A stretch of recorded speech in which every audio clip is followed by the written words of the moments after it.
síndrome del espectro autista, conocido también como TEA. Vamos a saber qué es lo que es, cuáles son las causas, los síntomas, los diferentes tipos de trastorno autista. También vamos a recorrer algunos tips para que puedan estudiar en lo que es la parte de la escolarización y también cómo accionar como acompañantes terapéuticos. Lo primero que les quiero presentar es que sepamos qué es lo que es el TEA. El TEA es un conjunto de alteraciones que afectan el desarrollo neurobiológico infantil de base. ¿Esto qué significa? Que afecta la manera de interacción social en los niños y también en la comunicación con los otros. Sí es verdad que tanto los síntomas y las deficiencias que van teniendo los TEA van variando siempre de un caso al otro. Hay algunos que son más leves, otros más graves, pero bueno, como decíamos anteriormente, varían de un caso a otro. Las causas que dicen los investigadores pueden ser tanto ambientales como genéticas.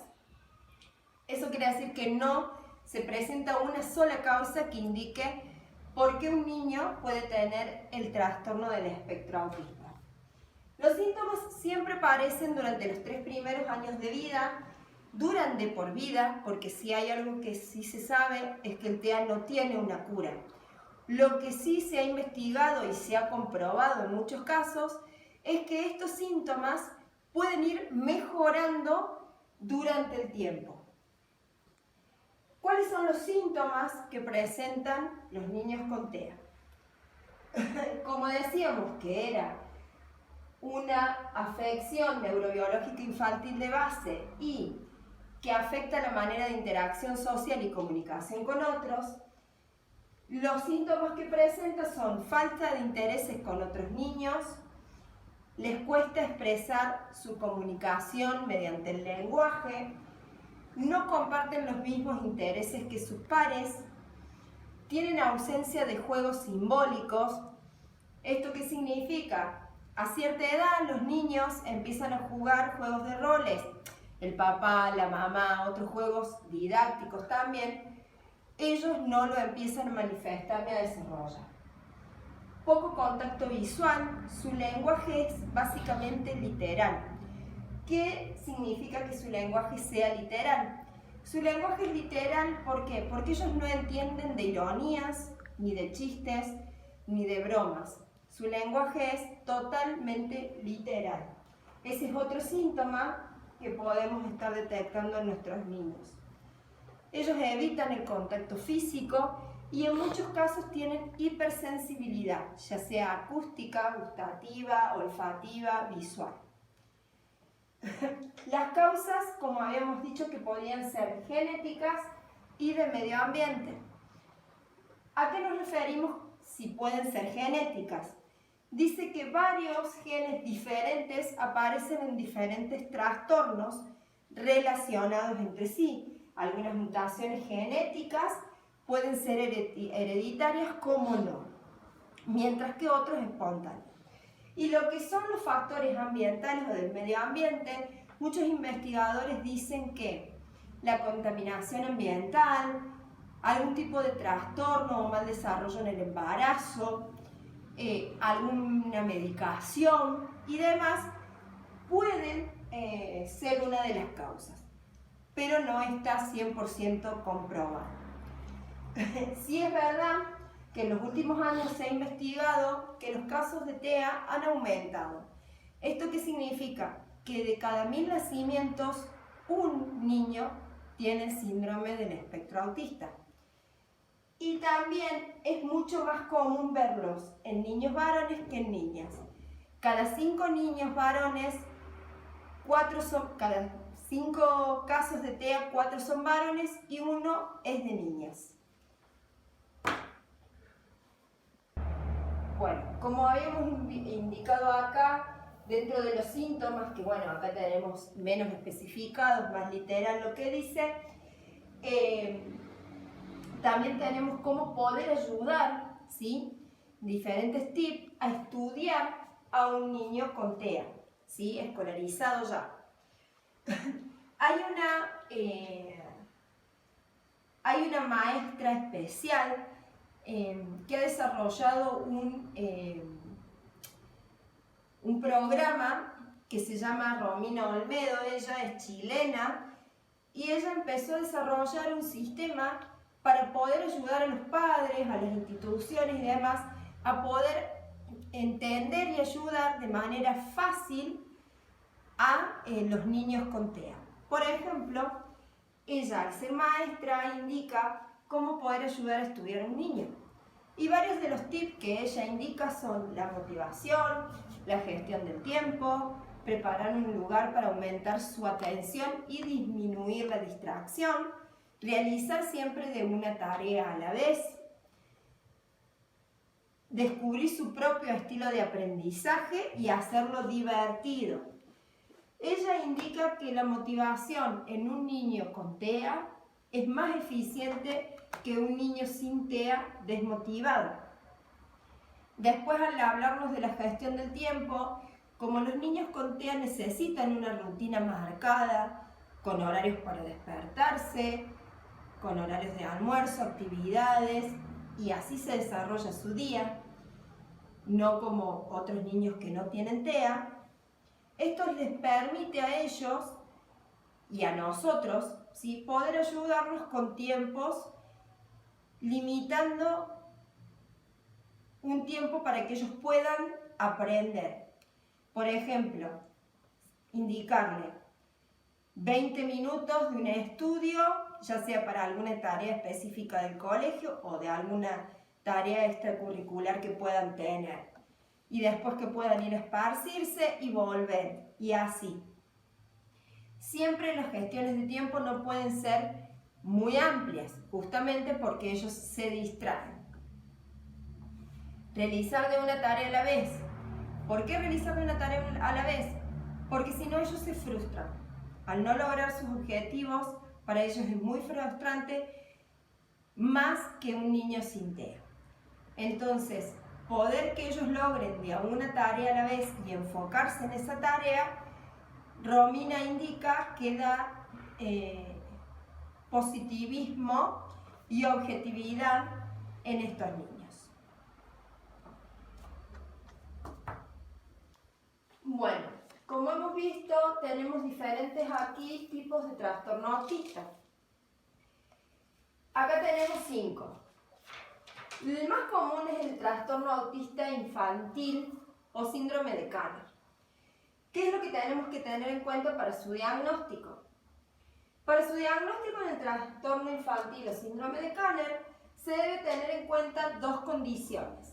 La primera es la presencia de manifestaciones de síntomas en las 3 áreas principales de base: interacción social, comunicación y patrones de comportamiento.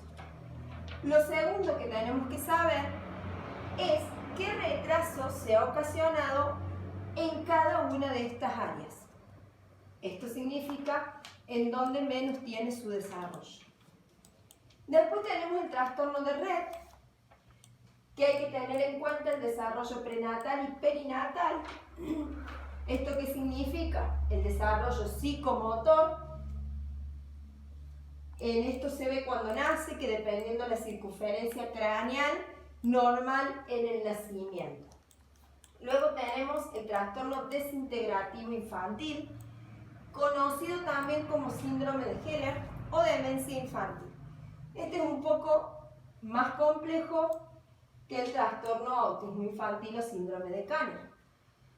Como decimos acá, demencia infantil, psicosis u ausencia de autismo tardío.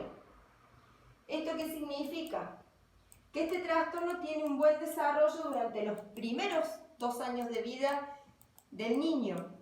Por ende, pareciera que ese niño no fuese a tener un trastorno de TEA. Pero va perdiendo las habilidades adquiridas en esos 2 años de vida entre los 2 a los 10 años, que eso es mucho más complejo. Las áreas que se suelen perder son el lenguaje expresivo, receptivo, las habilidades sociales, control intestinal, los juegos y habilidades motoras. Estas habilidades son las que se pierden de los 2 a los 10 años. Luego tenemos el trastorno de Asperger. También es bastante visto, al igual que el trastorno autista infantil. Se manifiesta a los 3 años de vida o en edades más avanzadas, a diferencia que el primero que mencionamos aquí. El desarrollo lingüístico del niño es normal, cosa que en el primero no, y que en el segundo se va yendo. En cuanto a la comunicación es pragmática o uso social del lenguaje, hay deficiencias graves. Suelen tener un retraso motriz y torpeza en la coordinación motriz, y tienen la incapacidad de interactuar socialmente. Y por último tenemos el trastorno generalizado del desarrollo no especificado. Este trastorno no se ve casi nunca, es muy poco, es uno de los trastornos menos vistos. Existe una grave alteración en el desarrollo de la interacción social y de la comunicación no verbal, al igual que de actividades repetitivas, al igual que intereses y comportamientos. En este último, como indicamos, es el que menos se ve de los trastornos de TEA. Luego, para finalizar y hablar de este tema, como acompañantes terapéuticos, desde mi punto de vista y con lo investigado, hago esta reflexión o cómo accionaría yo como acompañante terapéutico en alguno de estos casos. Para mí es primordial 8 cosas. Lo primero es identificar el nivel de TEA del niño y cuáles son sus características. Luego poder hablar con su equipo interdisciplinario y familiares, que son quienes más los conocen y quienes nos pueden dar un panorama más amplio para poder continuar y ayudar a tratar su tratamiento. Si está en escolarización, también es importante reunirse con el docente a cargo. Es quien nos va a indicar qué es lo que le está costando más y qué no. Seguir una rutina. Ellos se sienten cómodos al llevar una vida rutinaria, como dijimos anteriormente. Esto los hace sentir con más seguridad. Preparar un horario diario con sus actividades como comida, dormir, tiempo de tareas ordenadas, escolares, diversión, etc. Ir lento. Para ello es muy importante. Al tratar la modificación de la conducta, es importante ir tratando de un paso a la vez o de un problema a la vez. Es importante recompensar al niño. ¿Esto qué significa? Que el acompañante terapéutico destaque cada logro y objetivo positivo que ha llegado en este paciente y que ha logrado, indica que tiene respuestas correctas y positivas. Eso a ellos los motiva muchísimo. No como, sin embargo, no es así, si no se los debe castigar ni indicarle por qué lo hicieron mal o qué es lo que hicieron mal en realidad. ¿Por qué? Porque si a un niño con TEA lo castigamos por algo que hizo mal o que no quiere hacer o demás, no va a tener la misma reacción que un niño sin TEA. El niño con TEA, ya que ellos son literales, ¿sí? Como dijimos en su lenguaje, ellos pueden sentirse muy mal, muy afectados, ya que ellos no pueden ser capaces de entender que hay esa conexión entre su conducta y la sanción que le estamos proponiendo, ¿sí? Entonces, bueno, esos son algunos tips o cómo yo actuaría como acompañante terapéutico con alguno de estos casos, ¿sí? Siempre va a cambiar el tratamiento y cómo podemos desarrollarnos de un caso al otro, ¿sí? Eso siempre es importante tenerlo en cuenta.